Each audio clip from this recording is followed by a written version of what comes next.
the legendary Zack Snyder.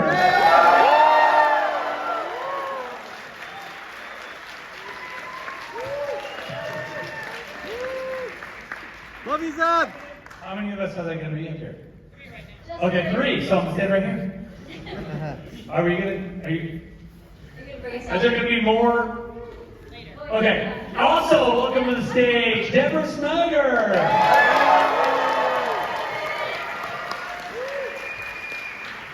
And also welcome to the stage, Wesley Collar. I'm sorry I don't have that exotic accent of the voice of God, which was really amazing. I want to say thank you guys for coming out, and I really appreciate the amazing support and the incredible, well wishes I get from you guys. It's just too much. It's like, I'm like, oh my gosh, you guys are amazing. I want to also thank Netflix for being so awesome and letting me make this crazy movie, because they are a brave group, and I thank them for that because they are incredible. They have the only probably, it's like the only pipeline in the world where like they are able to, just take a movie and just give it to the world in 1 second, and I just find that incredible. And I hope you guys not only enjoy it here, but enjoy it over and over at home. You can also dedicate one television in your house.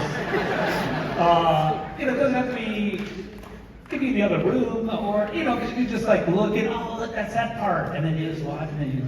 And don't forget, it's a suggestion. rewatch 1. Double thumbs up. Oh, and rewatch 1, because you're gonna be like, oh fuck, what happened? How did they get here? You guys probably did that before you came tonight. But I like that. Yeah, I forget where we were with someone. I was supposed to talk about movie 2, and they were like, could you recap movie 1 for us? I was like, are you crazy? Are you crazy? You turn your phone on and go watch it over there. But I'm sorry. Again, though, I really appreciate you guys, and I thank you so much for the support. And I'm sure Debbie has also an interesting story. No, I'm not just kidding. I just want to say that it takes so many people to bring movies like this to life. And, we worked with so many talented crew and actors, our post teams, our visual effects teams, just so many people that are behind the scenes that never really get the credit. So I'd love to give them a round of applause.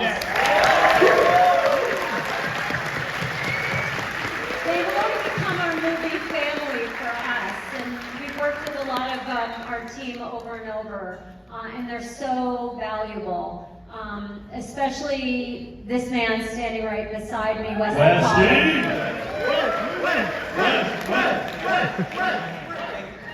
I think after that, to follow that up, the amazing thing is that we do this with the privilege of that being able to share it with all of you. And so thank you all for all of your support, all of the years that you've supported the projects that we've worked so hard to create. The love and the kind reception from you all has been amazing. And so without further ado, I think you want to watch a movie. Yeah, let's watch a movie. Stay afterwards because we're going to have a Q&A with some special people. That means question and answer. Writers and executive producers, Shay Hatton and Kurt Johnston. Producer Wesley Collar. Producer Deb Snyder. And your director, writer, producer, and DP, Zack Snyder.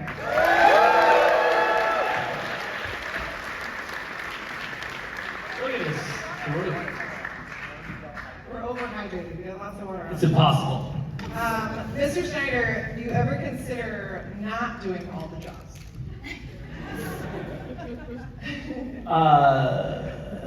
It wasn't really like a decision. You don't go like, oh, I'm going to do all the jobs. That's what I want to do. It didn't really happen. It doesn't happen that way. Because as far as the big weird job that I did, in Hollywood, was I was the cinematographer, right? That's the weird job that I shouldn't have done, that they would say I shouldn't do, people would say I shouldn't do. Because when I did Dawn of the Dead, I remember I had, thank you, I had been working in the commercial world, and in the commercial world I was a director cameraman, which is basically a director DP. And so when I got that job, they said, look, you know, in movies, you know, you can't do two jobs. So you're doing one job, and we're going to hire you a DP. And I was like, okay, what do I know? I don't know anything about this. It's fine.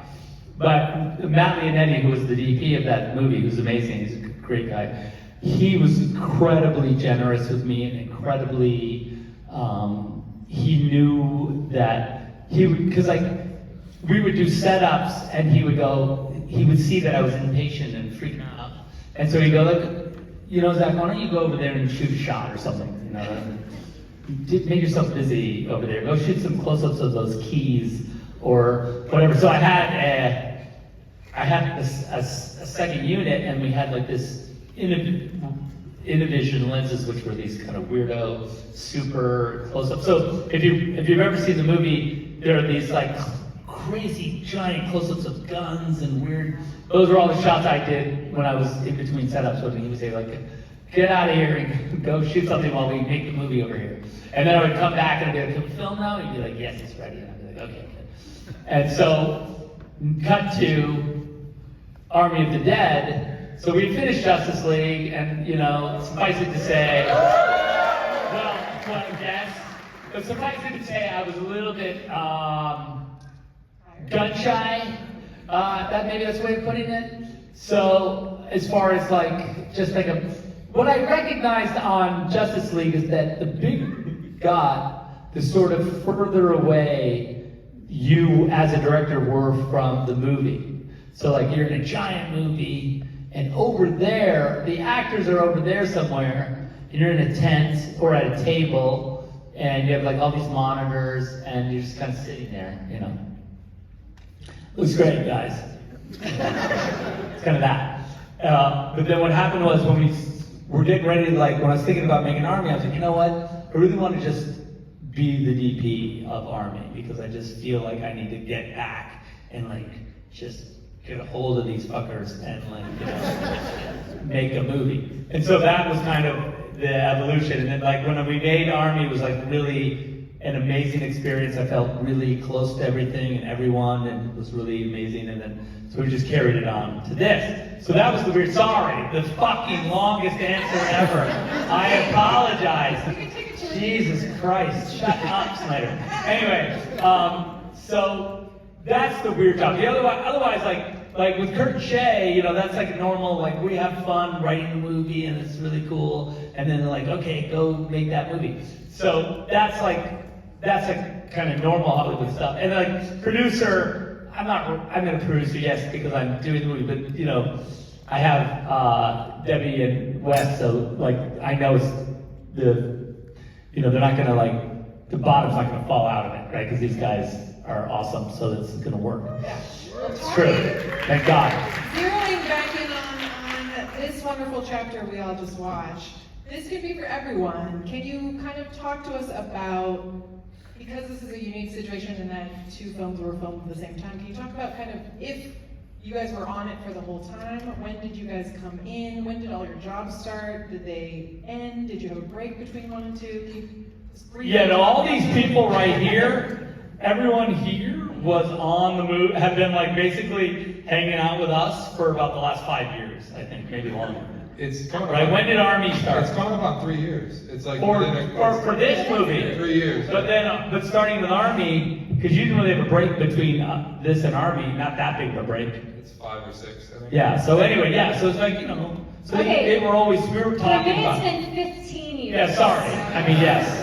Maybe Some people more than others. actually 20, maybe 20 years, because this idea has been kicking around for so long, and it was a German idea, and then Zach and Kurt would talk about some things, and then it was a video game at one point, and it was a television series at one point, and then I think we had a conversation, and I said, it should be a movie. This is what we do. Like, let's make this into a movie.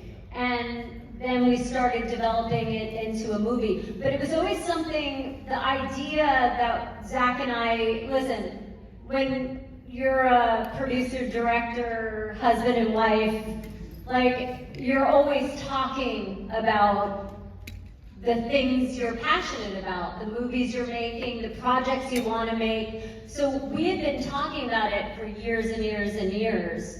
And then to actually have the idea,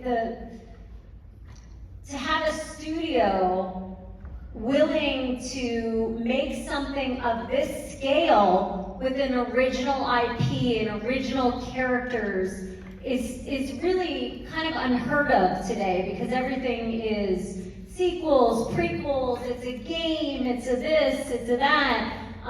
It was quite a gamble for them, and we are so grateful to be able to have the opportunity to be able to make it, and then to make two of them at the same time. That's actually unheard of too. So can you guys kind of walk us through producer, yes, great group up here. Producer, writer, editor, VFX team, can you talk about kind of when, like for part 2, I'm just curious, what things did you really, were you excited to dig into on the second chapter? Obviously you filmed it all at the same time, but was there some sequence that you were excited to get to? Was there something from script that you were so excited to see? Well, Dodie, I mean, I think that because we shot the whole thing at the same time, and Dodie was cutting all along, we would have basically, the movie was kind of happening. I don't know, was there any, I mean, I guess, Dodie, talk about it a little bit, like, one of the sequences, and then I'll let her talk about it, sorry. One of the sequences is like, I think we showed the crew, like near the end of the movie, we showed the crew the scene where Sam gives the banners to everybody, and the harvest, and I think it was harvest? It was when we were shooting. Yeah, we were still shooting. In the middle of shooting, yeah, about 2/3 of the way through. Yes. It's like a sizzle reel. We call it the silver bullet. Yeah, silver bullet to like make everybody get psyched up because it was a long shoot. They were all ready to probably quit or whatever. So we were like, look at how cool this was. And so I remember like we sat and talked about, and so that was still 2022. We're cutting scenes for the harvest, and so that's right. I mean, we just cut. I mean, I cut everything as soon as it was shot. I would cut it, and I something I do with Zack that I don't do with every director is I send him the roughest version of the scene, meaning the next morning he'll get a cut, and he might still be working on that scene, and he'll see storyboards and shots missing, and it might inform your work that day. I presume it does. yeah, I love it. It's amazing. It's also cool and weirdly inspiring to, like, you drew something, at some point in the past, and with Kurt and Shay, we had written this cool sort of script, and then as you're shooting it, like, say I'm in the car on the way into work, and I'm looking at the scene kind of come together with and everyone, doing their amazing acting and amazing stunt work and production design and all the things, and it's just really, it's incredibly, that's when I see it, you know what I mean? It's weird because people are always like, when you watch the movie, like, maybe I see it then, and then I see it, like I watched Watchmen, like, literally it was on HBO, like, I think it was like, it's on now, but it was on, I watched it like maybe 4 or 5 days ago.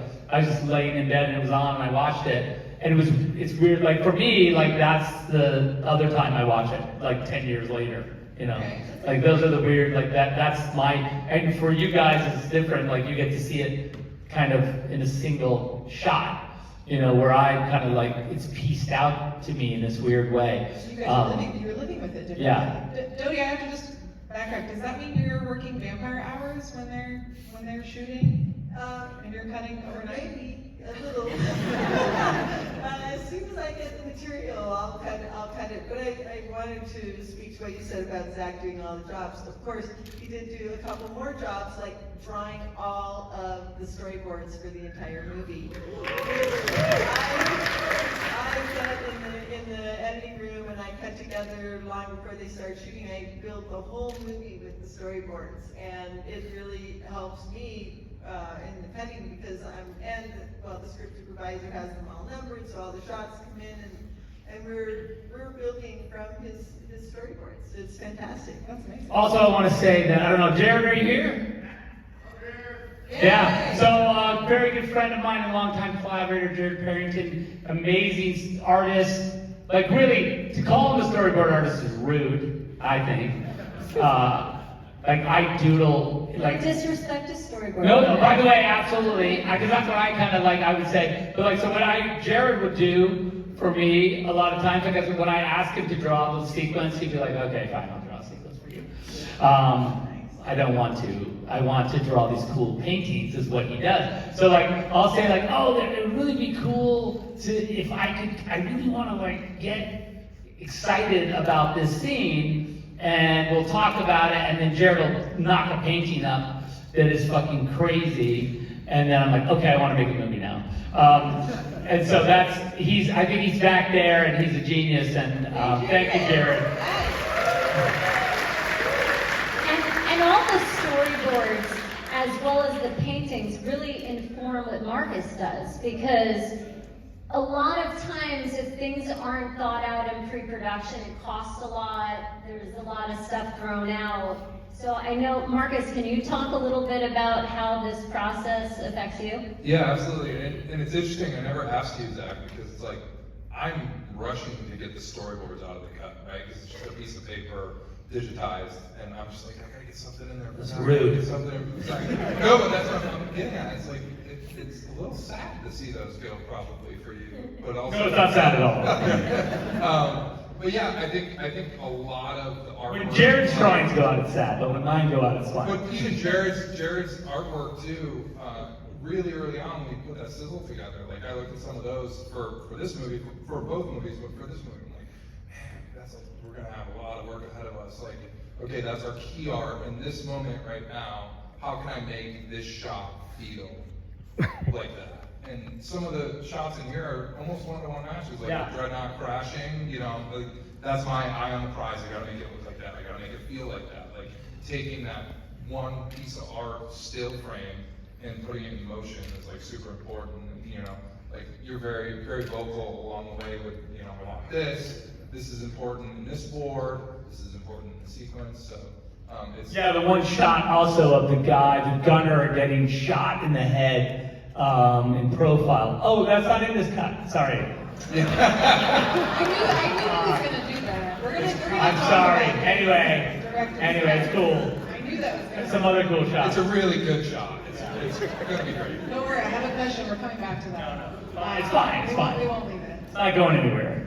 Yeah, but by the way, the storyboards really inform all the other departments, and it's really interesting because the people on our crew that have done multiple movies with Zack really realize that they're literally the shot, down to the lensing, down to if there's a ladder in this. And sometimes the newer people, we would have these storyboard meetings, and they'd be like, oh, okay, and they didn't realize, they would think like, oh, it's the words in the script, but it's like the boards come from the script and then inform more. And we'd show up on set and maybe that ladder wouldn't be there. And Zach's like, well, the ladder is right here. And they were like, oh, we didn't know that, like, you really meant that.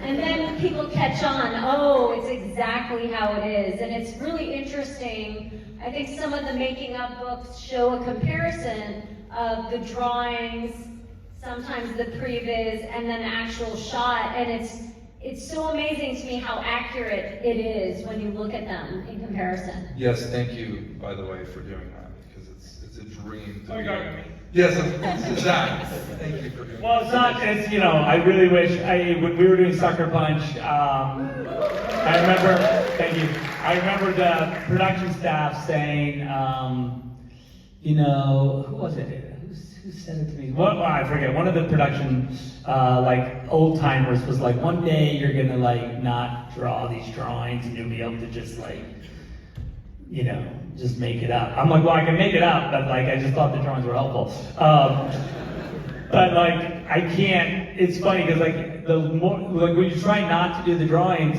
it's one time. Really what it is just a chance to make the movie one time first. So you like kind of do the movie, you think about it as if you were shooting it. You're like, oh, camera can be here, and the door's over there, so they'll come through, and then we'll be on this side. And then you do that work so that on the day, you already have done it once. It's like a rehearsal, and you can kind of do it quicker or better, or I don't know, whatever. But the truth is, it's really just as a tool, it's nothing more than that, and it helps. It just helps me make the movie. And I think that if there's young filmmakers out there, you're going to have your own thing that maybe isn't storyboards that helps you. But I do suggest that you find a tool that allows you to sort of visualize the film before you make it, because when you get on set, having to be one beat ahead of everybody is important, because there's going to be a million questions and a million things you need to figure out. And that step does give you a leg up on everybody, so and it's important. Especially because you draw the edit, as opposed to just making a shot list and having, you know, I need this line, this need this close. But I think for all of us, it's incredibly helpful to see exactly how you envision each beat of the scene playing out. I think for us as producers or as a production designer, it tells us the way you framed everything. You're so specific and so consistent, sticking with what you've drawn most of the time, that we can be very strategic in what we build and what we don't build. And I think just with an undertaking of this scale, the amount of information and your ability to convey it, I think is incredibly helpful to the process. And I think it also, your willingness to empower department heads in a way that I think gets the best out of all of you is just amazing. I think as a team, and I think it's why all of us have worked together for so long, is because it becomes a creative family that really is all working in tandem for the same goal. Yeah, this group is very chatty and collaborative backstage also. I really wondered, between when the release of part 1 and this one, now you were probably still finishing part 2, did anything in the reception and reaction from audiences to the part 1, did you guys tweak anything or modify anything in between after seeing reactions, or was all It was locked. as you planned? Okay, it was locked. Yeah, and it's an interesting process because, I think that movie 1 and this movie as well, there's really a lot of goals we had for the movie. There's a lot of, beyond the story, there's a rating, there's sort of like how long you want the movie to be, and those things are really kind of specific, and I feel like they make the sort of wider viewing of the movie easier. And that's really what we wanted the experience to be, for a really broad audience to have a really great time and really enjoy the film in the easiest digestible way. And I think I really am excited and proud of the movie in that way, and this movie as well. This is the two movies flow together, and they're very consistent, and they're super fun, and audiences, I think, have responded to the movies in a really positive way. So in that way, I'm super excited about and happy. Couldn't be happier with these two films as companions. Yeah, let's dig into this one a little bit. Can we, not to pick a favorite children out of scenes or sequences, but for all of you, is there one sequence here that you're particularly proud of, or you loved watching everyone else do? Is there something like that, especially for our writer? Yeah, writers, go, Kurt and Shane, please. I mean, my favorite sequence of the movie is when they're all sitting around before the battle and kind of sharing all their stories. And I can say that because Kurt wrote that sequence, not me. So I can just compliment it as a fan. Like, I read it and I was like, oh, this is really cool. And I see it in the movie and I'm like, this is great. It has nothing to do with me. I just think it's like a really beautiful piece of writing to kind of inform all these characters. And I think that really is a lot of what we're trying to do, especially the battle in this movie, was really find the moments to dig into all the characters in kind of a deeper, more emotional way. And I'm happy that we got the space to kind of do that. And I think by this being its own movie, it lets us have those moments to breathe, versus if we cram it onto one movie, you might not have the chance to kind of find those moments. Yeah, I love the backstories. How about you guys? Kurt, how about you? Yeah, I would say, well, I'm gonna just throw this one right back at Shay. Nemesis's death scene. He wrote that scene and it broke my heart. But I mean, when the little boy goes up to her, and I saw it a couple weeks ago, and I was like, oh my god, this is so good. And Corin and the gunner scene at the end, I just like the emotional engine really works for those characters. You just feel for them. So it's good. Yeah, those two scenes I really love. Yeah. For Deb and Wes, were there massive things you saw in pre-production, like, oh gosh, I wonder how we're gonna be able to do that, and then now seeing it finished, are there big set pieces like that are super satisfying, especially in this one, being it more of a war movie, as it were? The wheat was really. I mean, the wheat was so difficult for production because we were growing in soil that wasn't really. You have to tell them. You A guys know great, all a that great, we 10 football fields of wheat we planted. And it was a really cold spring, and we had consulted with farmers, and they were like, okay, the wheat's gonna be ready. Because we had different stages of the wheat, right? We saw it growing. We had to hit these marks, and we had to shoot other things while we were waiting for the wheat to grow. But the wheat did not grow. And we had to push the shoot 5 weeks and figure out other things to shoot. But you can't build all the sets at the same time. So you're building certain sets, and we had to scramble, and it was really challenging. And then the animals started eating the wheat, and it was like one thing after another. So after we shot, they would say, oh God, you know what? It's really bad news. And I was like, what's wrong? And they're like, well, these rodents are coming at night and they're eating all the wheat, and it's like a huge problem. And we're like, what do you mean? Can we stop them? They're like, we can't find them. We don't know where they are. They're these like magical rodents that come out of the darkness and just are eating the wheat. And so we were, I was just like, really? Like, this is a thing we have to figure out now, is like how to stop these rodents from eating our wheat before. I like really feel like, it's like Debbie sounded like a farmer too. She's like, it was a cold spring. And I was like, it's like this. Okay, we had a box of wheat at our house that we had a measuring stick, and we were seeing how far it would grow. And I go, well, I feel like you're giving this wheat a lot more love than the wheat in the field, so maybe I was, by the way. I had this big box of wheat at the house, in the front of the house, and I had like a yardstick, and I would water it, and I'd be like, the wheat's looking amazing. And then I go, how's the wheat up at the location? Because my wheat's amazing. And they'd be like, no, the rodents are getting it. And I was like, oh God.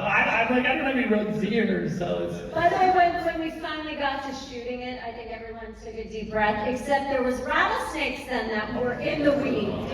So we had 3 rattlesnake wranglers that had to go through the wheat before it was safe to put actors or our camera crew in the wheat. Or Zach. Yeah. Scott Moore. So the wheat was a struggle, so I hope you enjoyed It was seeing super how fun. beautiful By the it was. way, it was so fun to shoot all those wheat harvesting sequences. I think the first cut we had of the wheat was like 40 minutes, wasn't it? 40 minutes. 40 minutes of just harvesting. Big question, what happened to the wheat? What happened afterwards?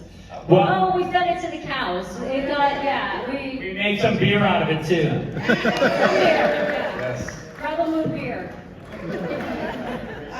Which is all gone. Yeah, sorry about that. You speak of your cast, who also kind of learned how to harvest for film and do all that kind of stuff. We do have a cast member here tonight. Elise, what? Where is she? Not to put you on the spot, actually. Put her on the spot. Yes. By the way, amazing harvester. Come on, you know you were.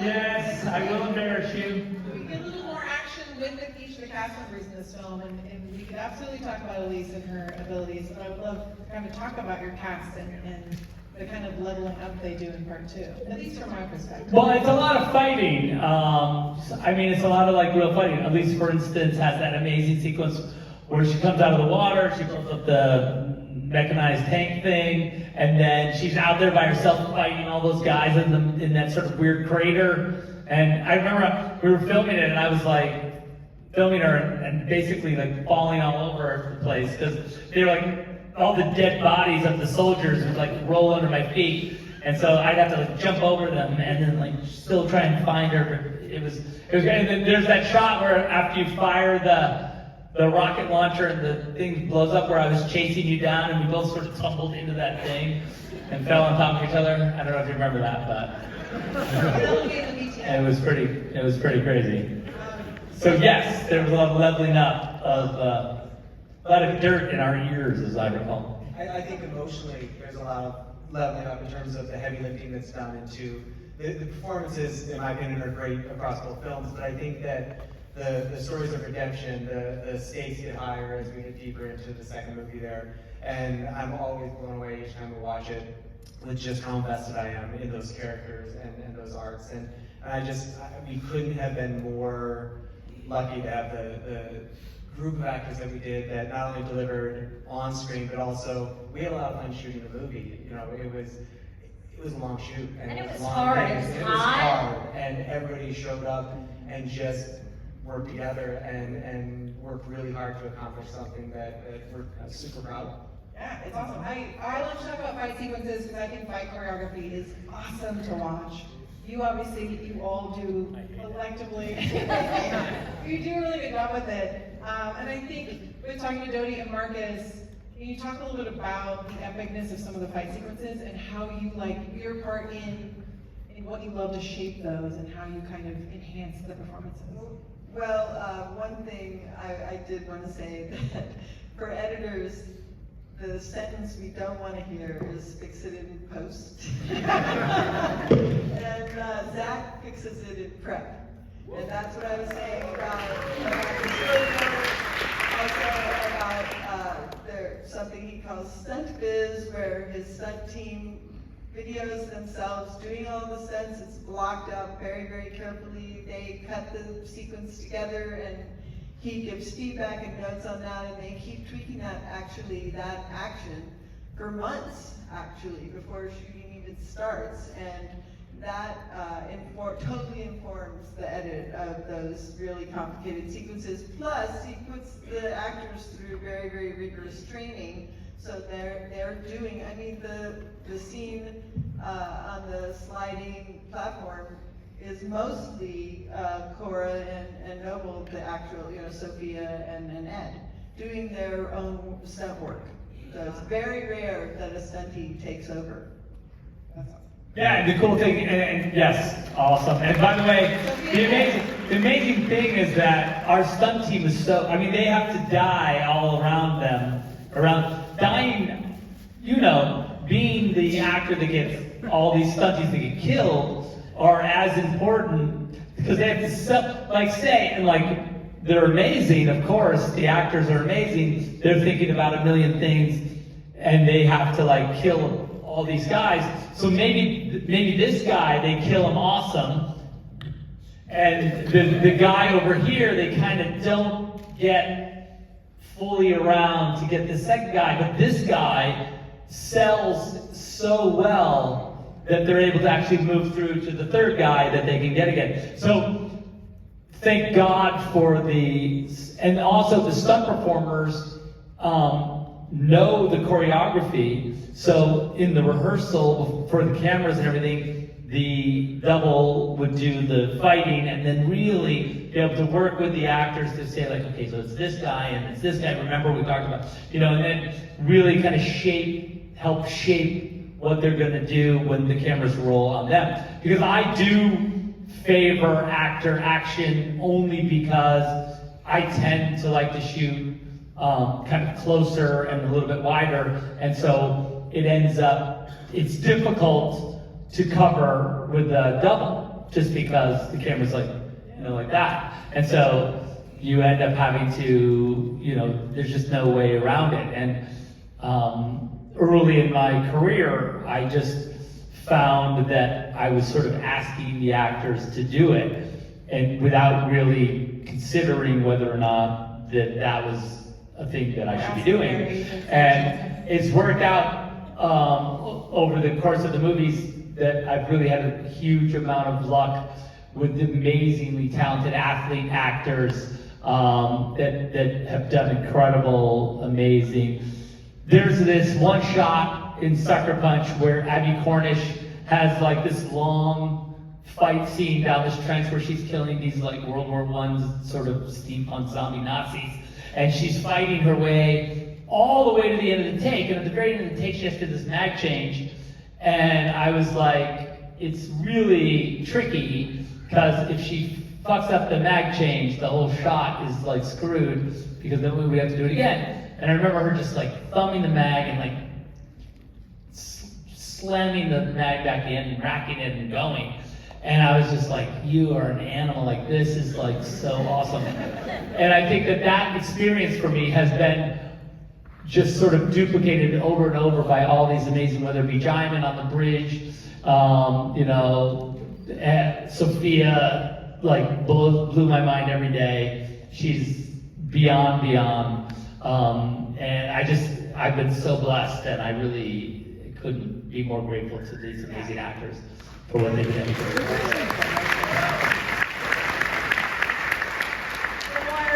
Marcus, can you point to something? I assume we're all going to watch this again, yeah? Well, remember the TV that you're going to have set up. April 19th. There's going to be that. You're just going to be able to refer to it. Like if I call you, you'll be like, oh, hang on. Oh, it's the part where Noble's getting his... Right, yeah, hang on. Yeah, no, he's getting his killed right now. Okay, good. What I want maybe all of you to do too is, starting with Marcus, is there something you would love to kind of point to that when we see it again in some of your amazing work? Look for something. Yeah, to like keep our eyes out. There's something you're really proud of and how the effects turned out, or something that maybe looks easy was really challenging. Because I think some of you are VFX artists, I'm sure, in here, but I have such an appreciation for it, but I know all the hours, so I'm going to point to something. One of the favorite sequences is actually when Cora and Noble are on the, falling dreadnought all the way through the interior, because that was probably half the size of the stage, and it was just, all we did was just level it up, 30 degrees, 45 degrees, so we maximized that throughout that entire sequence. It's just very small action. It's great action. Yeah, we kept sliding on the same piece over and over. Back up, slide back down, back up. So that one I'm pretty proud of, and of course all the artists around the world that worked on it. It's a fantastic sequence. But I think the whole final battle, it's about 45 minutes of continuous action, and all those parallel montages, like going back to what we were talking about earlier. You get the great performances, or something amazing, you get the great action from everybody. I gotta fill in the gaps later on. So my job is to basically, when I don't have to worry about the performances and they're just there, then I just gotta make it visually pleasing. So the final battle was one that was tough because there were so many elements and so many montages that we had to keep interesting visually. That whole little snippet of 45 minutes is pretty awesome too. Yeah, that little... I would say snippet. just that 45 minutes, really, if you're going to boil it. If you're going to boil it down. Non-answer for sure. You only have to watch one part. Just that 45 minutes. This 45-minute challenge. That's cool. That's like a really small thing to check You out. mentioned some director's cuts, right? Things that didn't make these parts 1 and 2. I'm just wondering, what can we? I knew that princess was alive, by the way. I knew she was not going to be dead. Can you tee up some?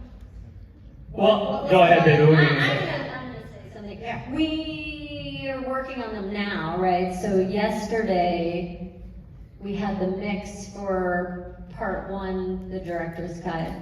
And I hadn't seen it in a long time because we've been working on, you're working on pieces of things and we have to deliver these movies. So it's like I saw the cut in the fall, and then visual effects has been working on all the effects and everything. And it just struck me that, like, tonally it's a very different movie. And I think the takeaway, it's just more... Yeah, we like to think about it like it's the alternate universe of Rebel Moon. It's like a whole, it's like a different sort of, the jumping off point is completely different. And so you sort of enter the movie from a totally different place, and it really paints, and every scene after that is different because of what you saw. Yeah, that's what I was gonna say. Like, there's a lot of additional footage, right? Because it's an hour of additional footage. And Just in movie one. And by the way, And then another hour in movie two. I have to give Netflix so much credit because they knew that you guys all look for Zack's cut. They know that Zack is known for his cuts, right? And they were like, we don't just want it to be deleted scenes, and we don't want you to be mad at the PG-13, and like, so let's plan this and let's do it right, and we can have a cut that my kids can see, and a cut that is Your kids really can't see. great, and then you do what you do, and that support was, we've never done this before, and it was really, you know, incredible. But it is true when watching it yesterday, and you see there's like some like this crazy scene, and then the scene after it, even though it's the same scene, just takes on a slightly different tone, just in general. And I will say also, I mean, just as a, you know, as a little piece of the details of that cut are so crazy, because even in scenes that are exactly the same in the PG-13 version as they are, in some of the scenes, the same line that is delivered in the R-rated version as opposed to PG-13 is a different take than it is in PG-13. So like, even though it's the exact same words, the performance is slightly different. And so we really were in the weeds that deep, where we were like, in the alternative universe, this is the correct take for this movie, as opposed to the PG-13 version where that take is the correct take. So I think that's how insane we have gotten with it. And it's really exciting. And you know, it's just cool to like, and Netflix is an incredible partner, and they've been amazing in shepherding these movies, and then they've been amazing with the director's cuts to go like, okay, well, let us see them when they're done, and that'd be awesome, you know, because it's a different experience, you know, like to just say, they don't even, like I showed them the movie, and they're like, we didn't even know what was in this, we didn't, like, it could have been anything, because that's how, like, you know, they were incredible partners with this, where like, I really relied on them and wanted their like input and their, you know, understanding of the market and understanding of what, you know, a broad audience would appreciate and love, and we really worked together to make movies. And this movie and movie one, and then also they were incredibly gracious with giving me a lot of space with the director's cut, so it was really cool. All right, well, just to recap, that's 6 hours. Just to review that. And also released at the same time, so you can see them all together. It'll come out on the same day, so it'll be like a double with cheese. So exciting. Yeah, it's gonna be good. We're coming up on our time, but we didn't even scratch the surface of what we talked about with this movie, but you guys are so great at talking about it. Closing thoughts, something you want to highlight that we didn't highlight. Again, something on a rewatch. Yeah, Yes. I'll highlight something, which is the cool thing to me and the impressive thing to me is it's hard enough to make one movie. And it's hard enough to, of course, it's twice as hard to make 2 movies. But Zack had 4 movies in his head at once. So, I mean, just from a directorial kind of management aspect, and then everybody filling in behind him, from producers to every department head, you know, we're making 4 movies, which is a crazy thing. I mean, to keep track of all that stuff, I'm giving you your flowers. I am really, you know, impressed with that. Well, I'll say, It would be impossible, obviously, without this amazing team. And also, because that's the thing, I mean, really, it's important to realize that it actually is 4 movies. It's not, that's why I say, like, the director's cuts are the alternate universe version, because they really are different movies. And so, it's not just like, oh, whack that's, like, put a couple of those shots in, and now it's the director's cut. It's not like that at all. It's like the whole thing. And everyone's exhausted by it, which is good. You can tell if you just look at them, they're all like shaking their heads, and I'm like, yeah, it really fucking is 2 other things, you know. No one told us, you know, like, oh, it's gonna be a little longer, a little fucking longer. It's a whole other thing. So anyway, I just, without though the dedication and incredible, even like with the actors, they've had to come in because they're like these whole new scenes, and tons of like ADR, tons of extra work that, you know, normally when the movie's out, you're like, okay, the movie's done, I'm done with the movie. No, wait, not quite yet. There's another movie that we have. So it's really exciting, and again, thanks to Netflix for the amazing sports program. And by the way, thank you to you guys. I mean, we have felt so much love through the years, and through good times and through really hard times. The fans have always been there for us, and it really does mean something, and we are touched so much by your stories and just how you've embraced and supported us, and it really, we realize that, and we do not take it for granted. So thanks for coming out tonight. Watch the movie again on Netflix, and I've been told that it's important to give it 2 thumbs up, so do that, and then go watch movie 1 again. Yeah, apparently the computer loves that, so. Yeah, you gotta, One thing I wanted to Hal will add- kick your ass if you know. Zach's team, Zach and Deb have an amazing creative team. They tons of people who work with them for years, so they hire the best. Your prop master is one of my favorite people in the world. I don't think prop masters get enough love as your I mean, I'm a bit of a prop for too, so. Yeah. Brad Elliott, one of the best people in the world, also Yeah, Brad's a hilarious. prop master. Is there one of his creations that's your Yeah, let's see, my favorite thing in the movie, prop-wise, favorite prop, well, Cora's gun is great. I do like the Imperium assault rifles, which we had about 1, 2, 3, 4 variants of, in 5 variants of, that were designed by us and by Brad, and then manufactured by Weta Workshop, and then sent over to us. Weta Workshop also manufactured the Beetlejuice chairs. We call them the Beetlejuice chairs. You know those chairs that grab the people? Because you know, like in Beetlejuice, that chair that grabs. Similar. We realized that after. I was like, that looks like the chair from Beetlejuice. You know, the chair. So anyways, they built the Beetlejuice chairs too, and they're incredible. But of course, with him managing them, and also Noble's bone staff is really like, I have one in my office, and it's really got this insane.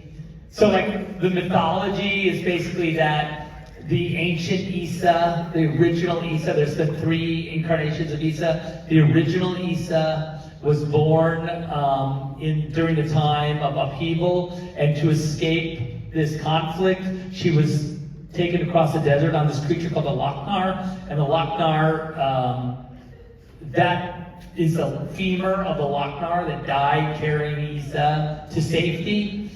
Even though that's not the original one, that's the attention to detail Brad was able to put in, if you look really closely at the prop, in the sort of where the sort of femur would meet the hip joint, in the kind of the what do you call that? The nubby ball socket, yeah, the ball joint part of it.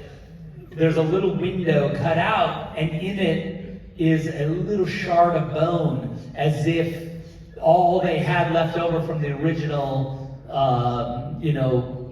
Lochnar piece of bone was that little piece, and they were able to put it in like a relic, into that little window. So I really thought, and then right in an Imperium written all around it is this thing like preserver of ESA, blah, blah, blah, blah, blah, some kind of cool, bullshit. That's Some of amazing. the costumes are outside. As you guys did, there are some of those. Oh yeah, I don't know, is there a bonus map up there? Take a look at it. Yeah. Might be there. Anything else before we go? You guys have been awesome. Again, they can talk all night. Thank you guys. April 19th. So when you can watch it again. Only on Netflix, so tune in. Thank you all so much for staying.